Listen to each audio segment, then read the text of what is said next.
start using Laplace transformations to begin solving initial value problems for differential equations, we still need to learn how to use them in a way that's simple and effective, and also very efficient. So normally we just use a table of transforms when actually computing Laplace transformations. I don't expect you guys to derive a Laplace transformation ever when it comes to a test. If anything, I would just want you to use the table of transforms to make the correct transformation to solve that differential equation. Now, before we start doing that though, there's a few additional properties I do need to discuss with you guys, and also to give you some insight on how to use the table in a way that makes the most sense.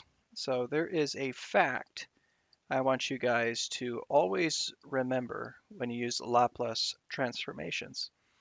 And it's this,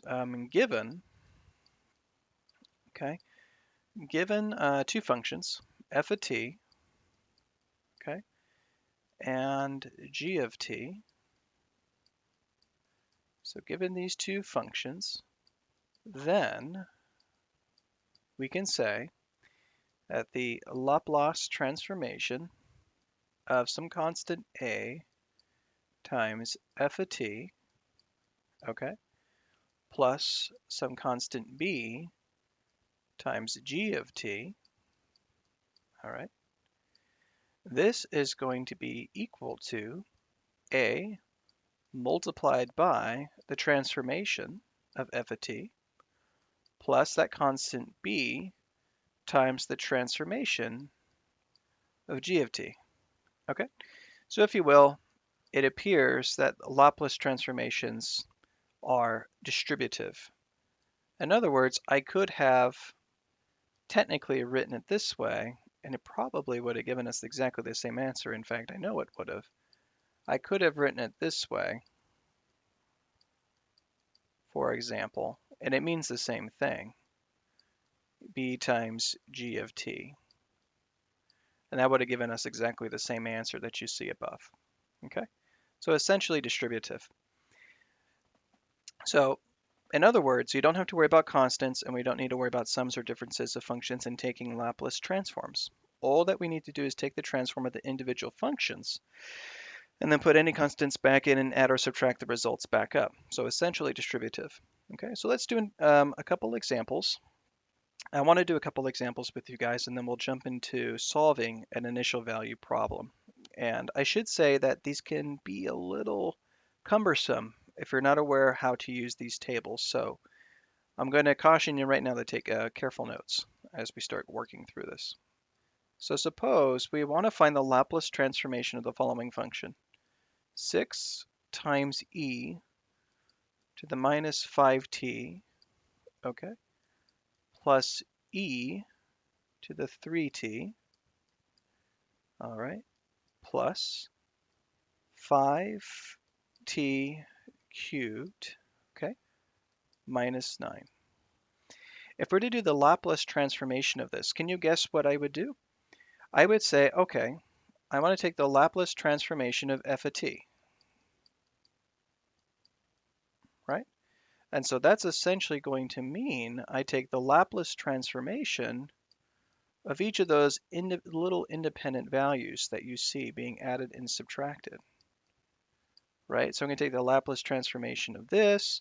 I'm going to add it into the Laplace transformation of e to the 3t, right? And I'm going to add that into the Laplace transformation of 5t cubed. And I'm going to subtract that, okay, from the Laplace transformation of 9. All right, so that's our goal, and that's what we're going to do. So on this next page, you can see I have a table of Laplace transformations that we're going to use. So there's a few that we need to pay attention to, right? E to the AT is one of them that we need. And we also need the constant that we saw there. And we also need a power of t, right? Which would be this one right here. So there's 3 different Laplace transformations that we're going to use. So let's do these one by one. So let's do the Laplace transformation of 6e to the minus 5t. Let's do this one first. Okay, so that's going to be set equal to the following. First of all, it's going to be 6. We pull out the constant. E to the minus 5t, all right? So what is that constant a? So from the table, a is going to be equal to negative 5, right? All right. So that means this expression here, which is taken from this expression up here, is going to be 1 over, notice that s is always part of the Laplace transformation. And it's minus minus a, right? Or it's going to be minus minus 5, okay? So this means that the Laplace transformation of 6e to the minus 5t is 6 multiplied by 1 over s plus 5, or to say it in even more simplified terms, it's 6 divided by s plus 5. And there we have it. And that would be the Laplace transformation for that one. So you can see these go really fast. They're not hard at all to use when you know the correct transformation to use. So you could probably do the rest, right? So if we were to go ahead and just do this one, for example, e to the 3t, right? So again, the question is, what is a, right?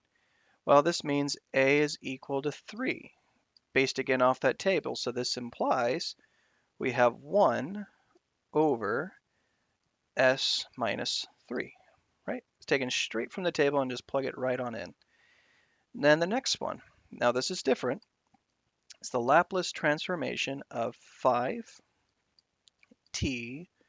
cubed.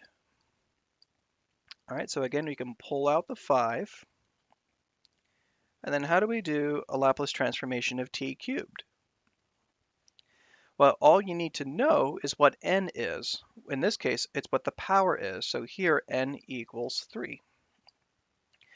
So looking at our table, this would means we have 3 factorial in the numerator divided by s to the n plus 1, which is 4. So there you have it. So that would be 5 times 3 factorial over 4, which simplifies to be 30. In this case, it'll be 30 because this is 6, right? So let me go ahead and erase the 5. That's not needed.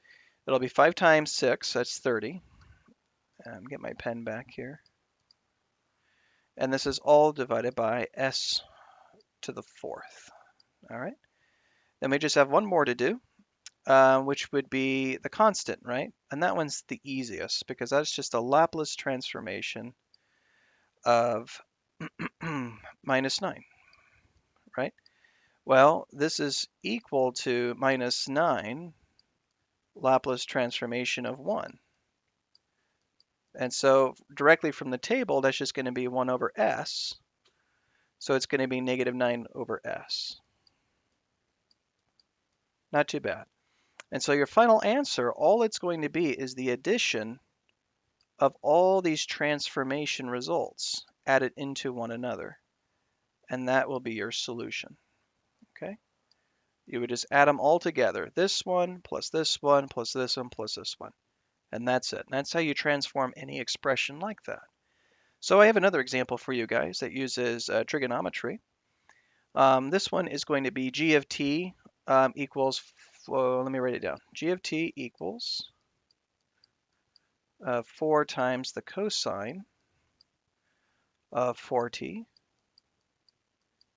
okay, minus 9 times sine of 4t, okay, plus 2 times the cosine of 10t.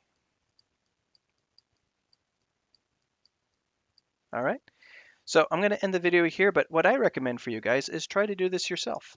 See if you understand enough about Laplace transforms to do this before watching the next video. Otherwise, stay tuned.